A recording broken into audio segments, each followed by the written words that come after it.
Hello friends, అందరికీ నమస్కారం. Welcome back to our channel. ఈరోజు ఎంతో ఆరోగ్యకరమైన రాగులు, సజ్జ, జొన్నలతో దోశలను ఏ విధంగా ప్రిపేర్ చేసుకోవాలో షేర్ చేయబోతున్నాను. ఈ విధంగా ఈ దోశని ప్రిపేర్ చేసుకుంటే చాలా టేస్టీగా ఉంటాయి, హెల్త్కి కూడా మంచిది. రెగ్యులర్గా చేసుకునే దోశల్లా కాకుండా ఇలా ఒకసారి ప్రిపేర్ చేయండి, చాలా బాగుంటాయి. దీనికోసం ముందుగా మనకు సరిపడా క్వాంటిటీలో మినపప్పు తీసుకోవాలి. నేను ఇక్కడ 2 గ్లాసెస్ వరకు మినపప్పు తీసుకున్నాను. ఇప్పుడు ఇందులోకి 1 గ్లాసు సజ్జలు, 1 గ్లాసు జొన్నలు, 1 గ్లాసు రాగులు,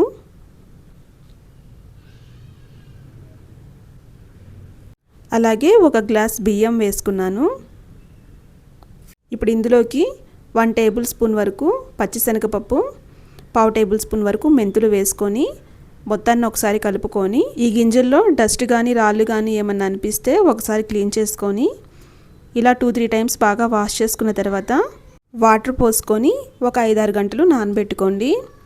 ఇలా బాగా నానిన తర్వాత వీటిని గ్రైండర్లో వేసుకొని పిండి ప్రిపేర్ చేసుకోవాలి. ఇప్పుడు ఇందులోకి 1/4 కప్పు వరకు అటుకులను కూడా నానబెట్టుకొని వాటిని కూడా పిండిలో వేసుకొని పిండిని ఇలా స్మూత్గా ప్రిపేర్ చేసుకోవాలి. ఇప్పుడు ఈ పిండిని ఒక 4-5 గంటల పాటు పులియనివ్వండి. ఇప్పుడు ఇందులోకి సాల్ట్ అండ్ వాటర్ కలుపుకొని ఈ కన్సిస్టెన్సీలో దోశల బ్యాటర్ని ప్రిపేర్ చేసుకొని ఇలా దోశలుగా పోసుకోవాలి. దోశలు ఇలా కొంచెం కాలిన తర్వాత దీనిపైన ఆయిల్ అప్లై చేసుకొని ఇలా కొంచెం రెడ్గా కాలిన తర్వాత ఇంకో వైపుకి టర్న్ చేసుకోవాలి. ఈ దోశలు కూడా మనం రెగ్యులర్గా ప్రిపేర్ చేసుకునే దోశల్లాగే చాలా పర్ఫెక్ట్గా వస్తాయి. పలుచగా ఇలా పేపర్ దోశలా వస్తాయి, చాలా క్రిస్పీగా బాగుంటాయి. అంతే అండి, దోశల రెసిపీ రెడీ అయ్యాయి. చాలా టేస్టీగా ఉంటాయి, హెల్త్కి కూడా చాలా మంచిది.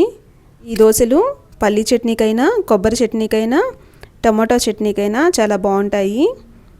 ఏ కాంబినేషన్తో అయినా తినొచ్చు. మీరు ఈ రెసిపీని ఒకసారి ప్రిపేర్ చేసుకొని దోశలు ఎలా వచ్చాయో మీ వాల్యుబుల్ ఫీడ్బ్యాక్ని కామెంట్స్లో తెలియజేయండి.